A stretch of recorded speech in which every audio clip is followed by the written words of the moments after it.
तो बच्चों last lecture में हमने perpendicular and parallel axis theorems देखे थे। मोमेंट ऑफ इनर्शिया में उनका यूज क्या होगा, अब वो हम समझेंगे किस तरह से उनका यूज हम करने वाले हैं इन एमआई। अच्छा, उस दिन मैंने एग्जांपल में बता तो दिया था आपको कैसे यूज करना है, आपको कैसे यूज करना है, ठीक है? बताया था कि नहीं बताया? याद करें, दो थियरम्स हमने देखे थे।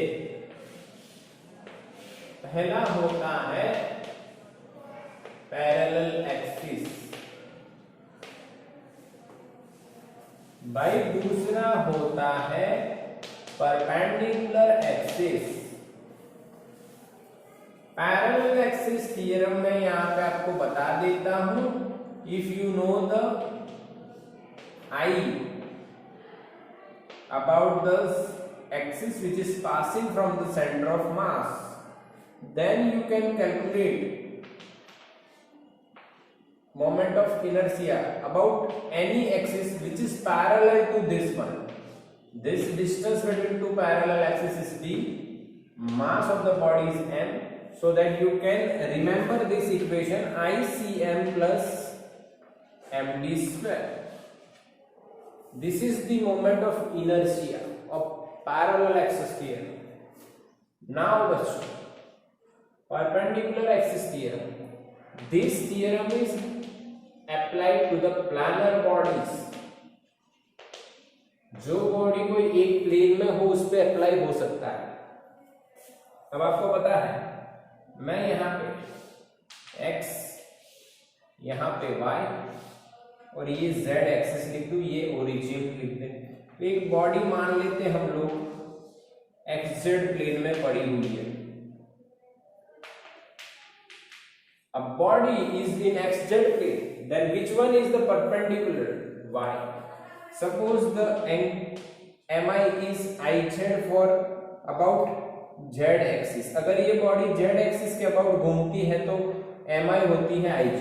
अगर ये x के अबाउट घूमती है तो mi होती है ix, और अगर ये y के अबाउट घूम रही है तो mi होती है iy। तो अगर आप परपेंडिकुलर एक्सिस थ्योरम लगा रहे हो तो परपेंडिकुलर एक्सिस है यहाँ पे y, तो iy बराबर ix plus iz। This is the equation for perpendicular axis theorem. क्या बच्चों आया के नहीं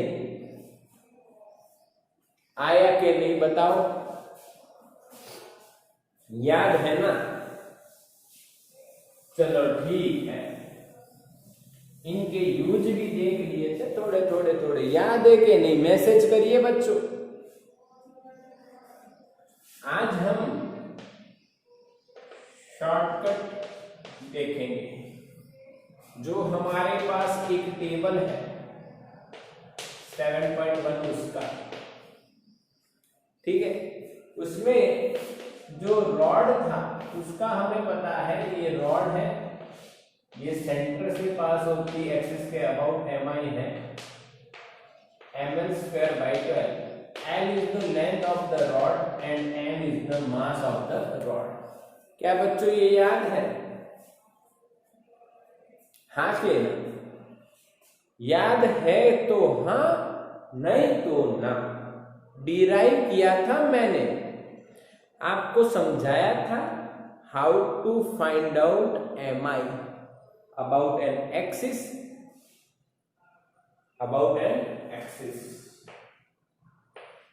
which is perpendicular to the length of the rod and passing through the center of mass।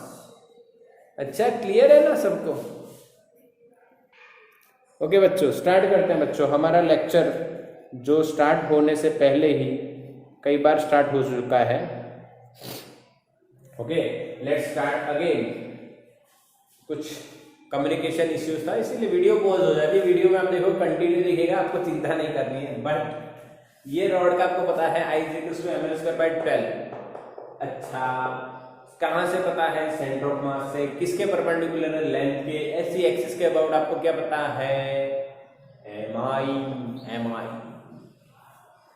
अब इसके अलावा जो भी आपको उस टेबल में दिया है उससे एक्स्ट्रा या उतना तो मैं आपको बताऊंगा ही, पर उसका एक शॉर्टकट तरीका भी मैं आपको बताऊंगा जो आपको याद रह जाएगा, आपको मजा आएगा, जरूर से आएगा।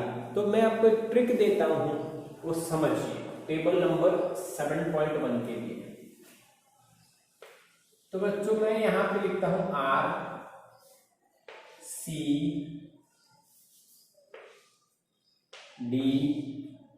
RCDS। क्या लिखा मैंने? RCDS। You have to remember this 4 thing। याद हो गई या बताऊं? क्या बच्चों आपको याद हो गई है? RCDS पक्का? यस और RCDS। R for ring, C for cylinder, D for disc, S for sphere। ring, cylinder, disc, sphere, RCDS। There is a trick to remember this। तो इसको याद रखने की ट्रिक है बच्चों RCDS की। ओके चलो कैसे? तो यहां पे मैं एक्सिस लिख रहा हूं, किस एक्सिस के अबाउट? तो या तो सेंटर ऑफ मास में से perpendicular to plane, centre of mass वाली परपेंडिकुलर टू प्लेन, और या डायमीटर में से। सिमिलरली डिस्क में भी सेम टू सेम दो केस आएंगे, perpendicular to plane, second one is diameter. Cylinder में भी दो केस आएंगे। कौन से दो केस? सिलेंडर या तो हॉलो होगा या तो सॉलिड होगा। सिमिलरली स्फीयर में भी दो केस आएंगे, या तो हॉलो होगा या तो सॉलिड होगा। समझ में आया? समझ में आया कि नहीं? यस और नो? क्लियर है ना? दिख रहा है ना? यस, समझ में आ गया। अब इसमें एक बात कॉमन देखोगे, ये सभी जो ऑब्जेक्ट हैं इनके पास रेडियस होती है। रिंग की भी रेडियस, सिलेंडर की भी रेडियस, डिस्क की भी रेडियस और स्फीयर की भी रेडियस। तो इनका जो MI लिखेंगे हम लोग, यहाँ पे MI लिख रहे हैं हम लोग यहाँ पे, तो उसमें यहाँ पे आएगा mr square, mr square, mr square, mr square, mr square, mr square, mr square, mr square. क्या बच्चों समझ में आई मेरी बात? यस और नो? क्या शॉर्टकट पता चल रहा है कि नहीं? क्या शॉर्टकट पता चल रहा है कि नहीं? बताइए, मैसेज कीजिए। अब इसका शॉर्टकट तो पता चलने वाला है आपको, यानी यहाँ पे सबके कोएफिशिएंट्स अलग अलग हैं, आगे मल्टीप्लाई अलग अलग होने वाला है। कैसे होगा ये देखिए। तब मैं आपको एक सॉन्ग सुनाता हूं। सॉन्ग तो गाना आता होगा ना? हाँ के ना? सॉन्ग तो पता है ना सबको?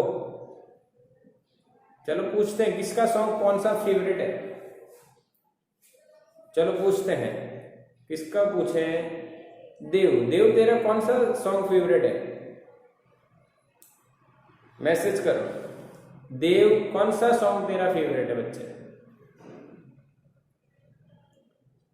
कोई नहीं, सॉन्ग ही नहीं सुनता।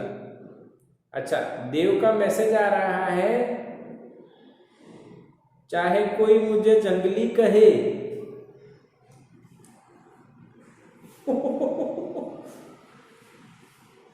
जोरदार फेवरेट सॉन्ग है, बहुत पुराना सॉन्ग है देव?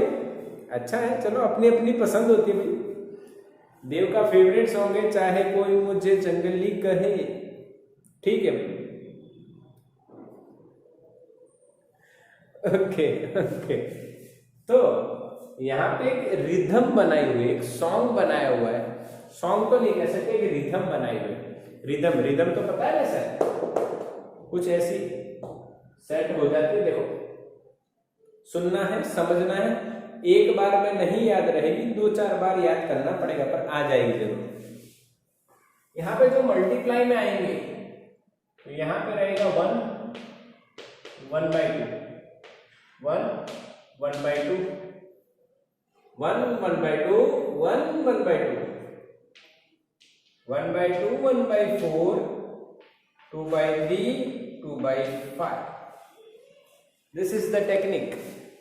डोंट वरी, कैसे याद रहेगी मैं बता रहा हूं, ऐसे ही याद रहेगी। RCDS 1 1/2, 1 1/2, 1/2, 1/4, 2/3, 2/5। बोलो याद रही कि नहीं? ये बेस्ट तरीका है इसको याद रखने का, best way to remember. RCDS, ring, cylinder, disc and sphere, RCDS। इसमें 1 1/2, 1 1/2, 1/2, 1/4, 2/3, 2/5 याद रह जाएगा बच्चों, पक्का? चलो, तो ये याद रखने का फायदा क्या हुआ? एक क्वेश्चन ऐसा आता है, सर बताइए इसका फायदा, what is the advantage of this concept, how we can use this logic. कितना शॉर्टकट बताया तो इसका फायदा भी बता दीजिए। तो एक एग्जांपल मैं देता हूं, क्वेश्चन यानी अपनी जो टेक्स्ट बुक के जो एग्जांपल है वो कवर हो जाएंगे इसमें, आप देख लेना, कई एग्जांपल है जो इसमें मैं कवर कर लूंगा, ठीक? मैं पहले बात करता हूं रिंग। इस टेबल और थियरम्स का कॉम्बिनेशन मैं बताता हूं। किसका? थियरम्स का, इस टेबल के साथ थियरम। क्योंकि अकेला टेबल पूछेंगे, चलो मैं पूछूंगा सिलेंडर का होलो में, होलो सिलेंडर हो तो कितना एमआई होगा, तो आप कैसे याद रखोगे? RC दूसरे पे 1 1/2, 1 1/2, यदि पहला mr², और सॉलिड होता तो हाफ mr², ऐसा तो आ जाएगा ना। मैं जो बता रहा हूं आप समझ रहे हो? ऐसे क्वेश्चन आपको आ जाएंगे कि भाई डिस्क का परपेंडिकुलर टू प्लेन और सेंटर ऑफ मास कैसे, ये सेंटर ऑफ मास हो, perpendicular to plane and centre of mass, कहां से पास हो रहा है? Centre of mass. कैसे याद करोगे? डिस्क का सेंटर ऑफ मास से क्या होगा? RCD, यहां पे आना है 1 1/2, 1 1/2, 1/2, 1/4, यानी 1/2 mr²। आ जाएगा ऐसे क्वेश्चन आ जाएंगे। यस और नो? डन? आ जाएंगे, यस, ऐसे तो आ जाएंगे। तो कुछ अच्छा करते हैं, तो रिंग है, उसकी जो सरकमफेरेंस है वहां से पास होती हुई कोई पॉइंट में से, और उसके प्लेन के परपेंडिकुलर एक्सिस के अबाउट आपको एमआई निकालनी है। ये भी नहीं है तो आप कैसे निकालोगे? ये भी नहीं है, यहाँ पे ड्रॉ किया है, लिखा हुआ है इसलिए आपको दिख रहा है, बट मान लो ये नहीं है, तो सबसे पहले आपको सेंटर ऑफ मास में से पास होती हुई एक्सिस की एमआई पता होनी चाहिए। ICM = mr², यस और नो? कैसे? तो रिंग और centre of mass perpendicular to plane mr², याद रख सकते हो रिंग का, यानी 1 1/2, 1 mr²। अब यहाँ पे कौन क्या लगेगा बताओ? रेडियस मान लो r है, मास मान लो m है, बताओ कौन सा एक्सिस थियरम? पैरेलल या परपेंडिकुलर? फास्ट, मैसेज फास्ट, कौन सा एक्सिस थियरम लगाना चाहिए यहां पे? यस, देव का आंसर करेक्ट। सॉल्यूशन यहां से स्टार्ट होता है, पैरेलल एक्सिस थियरम लग जाएगा, तो आप क्या लिखोगे बेटा? I = ICM + MD²। ICM आपको पता है mr², m पता है distance between the two parallel axes is r, तो यहाँ पे हो जाएगा r square, you will get 2 mr square। क्या बच्चों पता चला इसका, और थियरम्स का यूज करके आपको सम सॉल्व करना आया?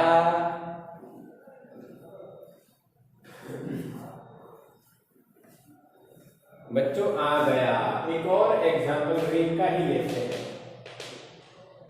ये टेक्स्ट बुक में भी एक्सरसाइज एग्जांपल में दी है कि ये रिंग है, मान लीजिए ये रिंग की ये जो एक्सिस है इसके अबाउट एम आई कितनी, रिंग की रेडियस आर है, मास एम है। अब यहां पे बताओ कौन सा एक्सिस थ्योरम, मैसेज करिए। परपेंडिकुलर स्नेहा ने बोला, परपेंडिकुलर निसर्ग ने बोला, परपेंडिकुलर बोला बोला बोला, बट मैं हूं रविंद्र सर। रविंद्र सर ने अपना लॉजिक लगाना स्टार्ट किया और आप भी अपना लॉजिक लगाओ, तो मैं बोलूंगा पैरेलल एक्सिस। क्या बोलूंगा? Parallel axis. Why parallel axis? Why we have to use parallel axis? Because this is the diameter.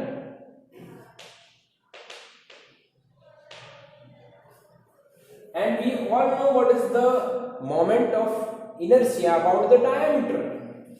Okay, so that I is equals to ICM plus mv square. Moment of inertia about the diameter is ICM, and you all know what is the moment of inertia about the diameter, mr square by 2 plus m. What is the distance between these two parallel axes? Is d. So d square you will get 3 by 2 mr square, because यहाँ पे d की जगह r आधा और एक डेढ़ यानी 3.5, sorry 3/2, डेढ़ यानी 3/2 mr स्क्वायर। बोलो समझ में आया कि नहीं? जिन बच्चों का मैसेज था परपेंडिकुलर, उन बच्चों को पैरेलल से क्या दिक्कत नहीं होनी चाहिए, बिल्कुल नहीं होनी चाहिए। उनको समझना है बच्चों, आपने गलती नहीं की, आपने ट्राई किया, ट्राई करने से फेलियर आता है, बट वो फेलियर यानी क्या होता है? एक ठोकर, छोटी सी ठोकर से सीखना चाहिए, ठीक है? उसको टेंशन नहीं करना, अरे यार मेरा गलत हो गया, अरे मेरे तो कितने गलत हुए होंगे, सोचो। ठीक, बढ़िया। इसका एप्लीकेशन कैसा है स्क्रीनशॉट लो, फिर डिस्क की बात भी करवाते थे, 2-4 और करवाते थे। स्क्रीनशॉट लो बच्चों।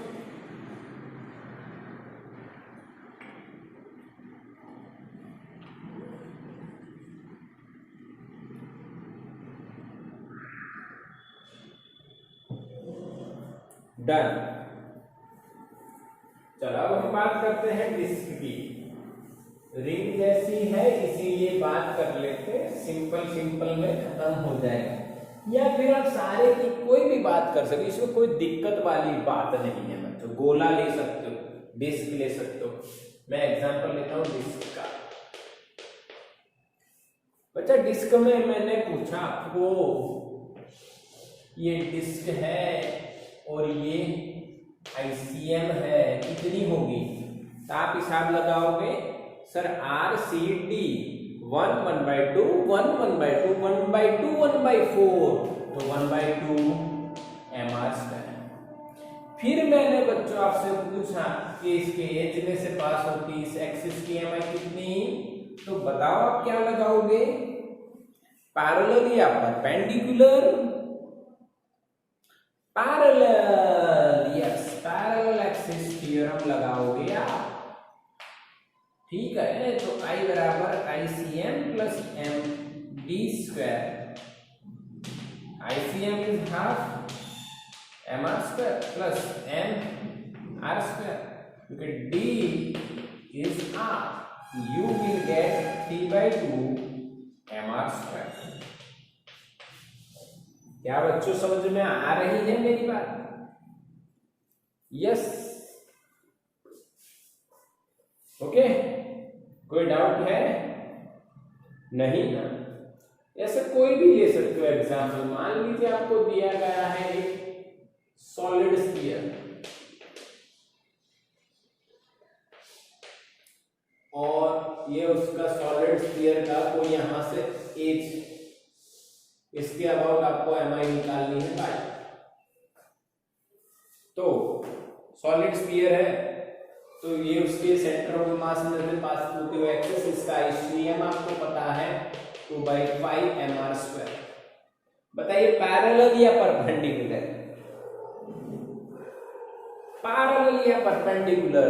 Parallel, yes, right answer. Solution में लगेगा पैरेलल एक्सिस थ्योरम और I = ICM + mv²। ICM is 2/5 mr² + mv। बताओ भाई d कितना distance between two parallel axis? Radius इतना ही होगा ना, mr², 7mr²/5। क्या बच्चों आया कि नहीं? स्क्रीनशॉट लो इसका फटाफट।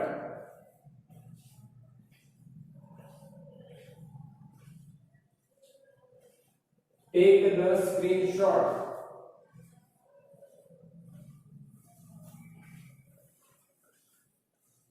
Take the screenshot. यस। अब मैं आपको और बात बता देता हूं जल्दी जल्दी, छोटी छोटी बढ़िया बढ़िया सुंदर सुंदर बात। आप बच्चे मेरे रेडियस ऑफ गाइरेशन भी पढ़े थे, जिसको आपने स्मॉल के बोला था, याद होना चाहिए। आई बराबर क्या होता है? mk²। तो k² क्या होगा बच्चों? I/m। तो बच्चों k क्या होगा? √I/m। क्या आपको ये, अगर ये सारे मैंने शॉर्टकट बता दिए तो आपको क्या k निकालना आएगा? आपको I पता है तो उसको m से डिवाइड कर दो और उसका रूट ले लो, यानी k आ जाएगा। तो ये I पता है, ये I पता है, उसको m से डिवाइड करो तो r² बचेगा और उसका रूट लोगे तो क्या बचेगा? r। ये I है, उसको m से डिवाइड करो तो बचेगा r²/2 और उसका रूट लोगे तो r/√2। इसी तरह से यहां पे भी r, यहां पे भी r/√2 सेम है ना, इसलिए ठीक। यहां पे r/√2, यहां पे r/2, यहां पे 2r/3 का √2/3 × r। क्योंकि देखो m को कट कर दो, बचा क्या? 2/3 × r², का r और 2/3 का रूट लेना पड़ेगा, 2/5 का रूट × r। क्या बच्चों समझ में आया? How to find out radius of gyration from the moment of inertia? Divide the inertia by mass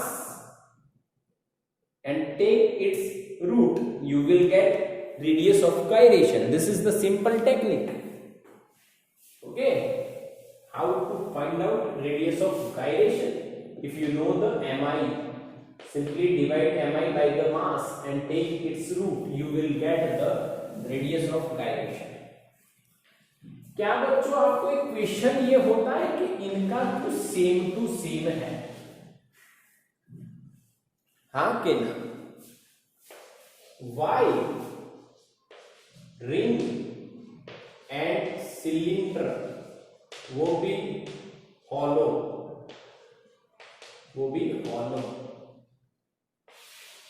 दोनों क्यों सेम? ऐसा क्वेश्चन होता है कि नहीं? हाँ सर होता तो है।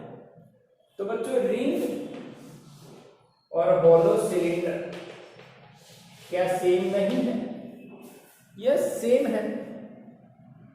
हाँ ये देखो, ये रिंग है विथ सम थिकनेस, हाँ कि ना? बताओ, बैंगल जो होती है, बैंगल, बैंगन नहीं बोल रहा हूं, बैंगल, चूड़ी, चूड़ी रिंग है या सिलेंडर है? चूड़ी रिंग भी है और हॉलो सिलेंडर भी है विथ स्मॉल थिकनेस। और जो बड़ा सिलेंडर आप सोचो वो क्या है, समझ में आया? वो रिंग ही है विथ थिकनेस टी, इसीलिए दोनों के सेम आंसर आते थे, सेम टू सेम, यानी रिंग और सिलेंडर सेम है। समझ में आ रहा है? चलो ठीक है, बातें तो ये ऐसी कर ली हमें, बहुत ज्ञान वाली। स्क्रीनशॉट ले लो, आगे चलते हैं और का।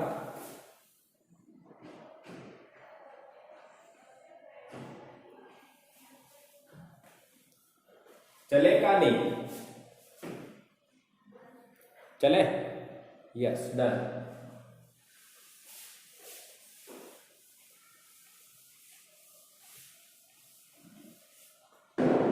अब हम देखने वाले क्या है, फटाफट देखेंगे तो काइनेमेटिक इक्वेशंस की बात कर लेंगे फॉर रोटेशनल मोशन।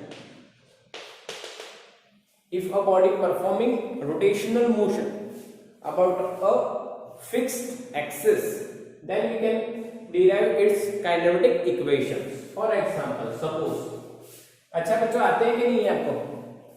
सर याद है v nought plus a T,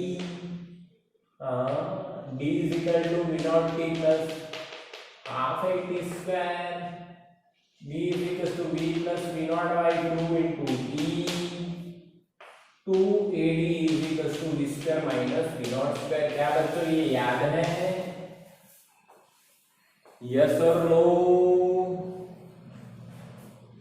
एकदम सही, यही डिराइव कर रहे हैं, बट हम रोटेशन में कर रहे हैं। जो उधर किया वो इधर ही करेंगे। देखो हम लोग ये x मानते हैं, ये y मानते हैं और ये z, ये ओरिजिन हो गया। एक बॉडी मानते हैं जो y के अबाउट रोटेट हो रही है, सपोज कर लीजिए, और इस बॉडी का एक से यहाँ पे एक पार्टिकल मान लेते हैं जो पार्टिकल सर्कुलर मोशन कर रहा है, सर्कुलर मोशन कर रहा है। सपोज करिए ये सेंटर है उसका, वो t is equal to 0 time पे p पोजीशन पे, और इससे एंगल थीटा बना रहा है, थीटा नॉट। यानी आपको याद हो तो मैंने ऐसा लिखा था, time angular displacement and angular velocity.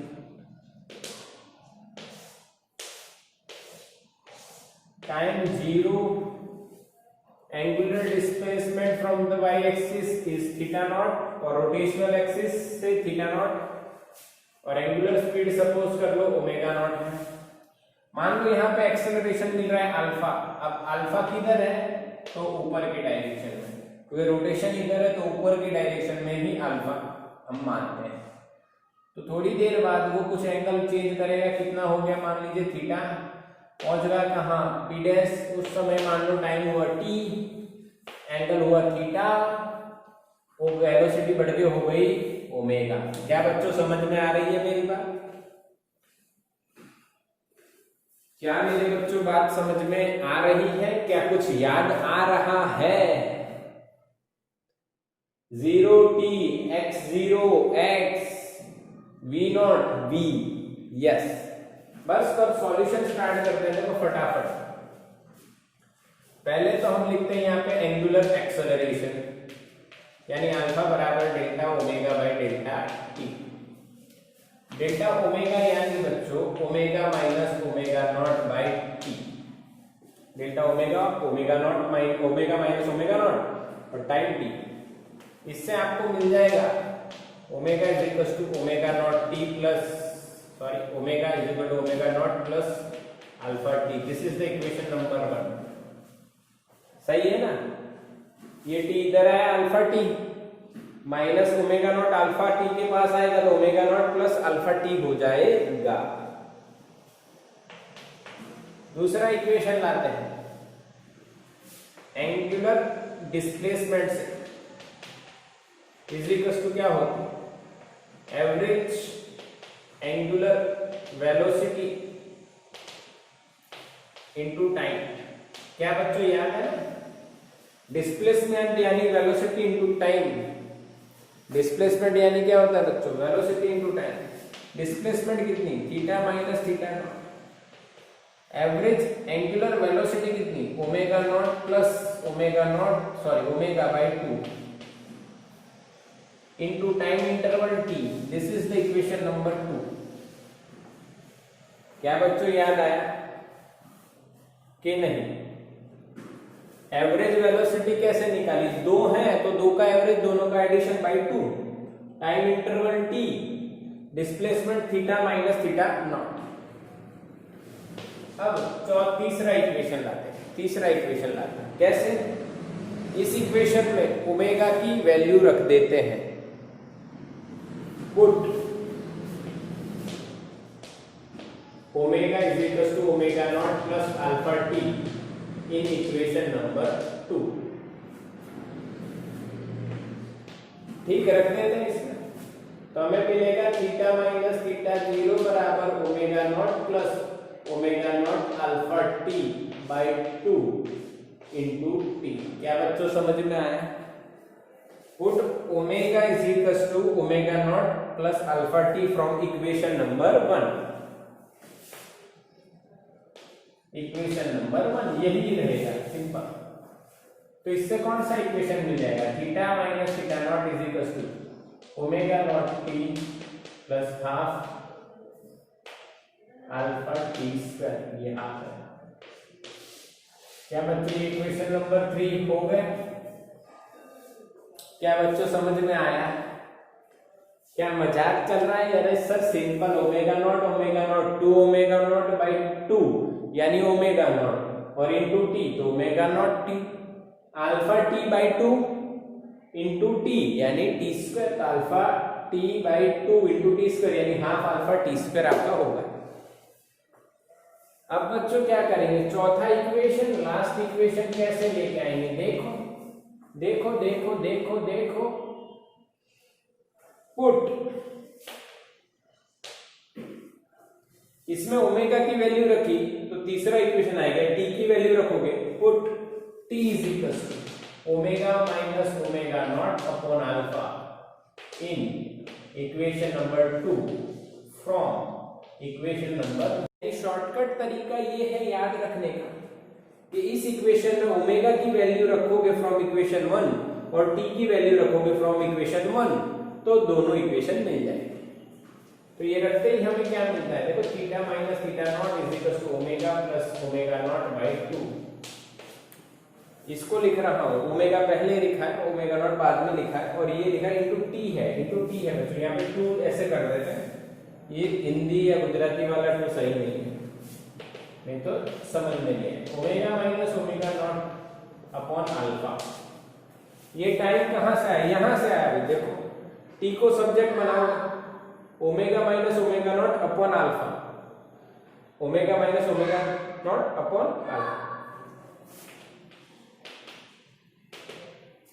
A plus b into a minus b तो a square minus b square और ये 2 अल्फा इधर ले लो, यहाँ पे बच जाएगा 2 alpha into theta minus theta not. क्या बच्चों ये चौथा इक्वेशन बन गया? आया कि नहीं बताओ, आया कि नहीं? पक्का ना ये, पक्का सबका? तो यही आपका आज का होमवर्क रहेगा, वो टेबल रहेगा और उस टेबल के अकॉर्डिंग जो जेईई नीट के एमसीक्यूज हैं फ्रॉम द मॉड्यूल वो आपको व्हाट्सएप के होमवर्क ग्रुप में मिल जाएगा। जो अभी हम लोग पता है हमें एक अपना फ्रेंड है वो भेज देता है तो आपको व्हाट्सएप पे मिल जाएगा और वही आपका होमवर्क रहेगा। बच्चों अच्छे से होमवर्क करना है, क्लियर। और होमवर्क ग्रुप में अपलोड कीजिए, नहीं तो आपके नाम व्हाट्सएप ग्रुप में जो रिमेनिंग होमवर्क है उसके आ जाएंगे। ठीक है, फिर आपको आंसर देना रहेगा कि क्यों नहीं आप कर पाए। चलो स्क्रीनशॉट ले लो फटाफट।